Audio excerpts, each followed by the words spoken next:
Ndipe mari. Kome sei? Wakati. Ndiwa baba wamwana uyu. Ndiwa baba wamwana uyu. Kwanditi baba wakandisira nhaka here. Nhaka yekuti chi? Amai munoita sei? Hakuna zvakadaro, chale. Nhaka yemari.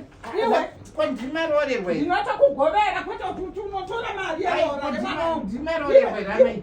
Chale. Hakuna zvakadaro. Mwanazi wako, zvara wako. Baba wakasira ndine mwana mukomana kai. Hakuna zvakadaro. Hakuna zvakadaro. Hakuna. Ndipe mari. Ndipe mari. Zvara wako rodze iwewe. Amai musadaro izvi. Naye tete makambozviona. Iye ndiye anoda mari yemwana wake. Mwana wake. Kana baba wakafa inini ndinomubati wezvese. Ndinobata zvese inini. Musaite udyira amai. Ayawa. Zvakaipa zvamunoita izvi. Hakuna. Vakwasha vachiona. Very sorry Vakwasha.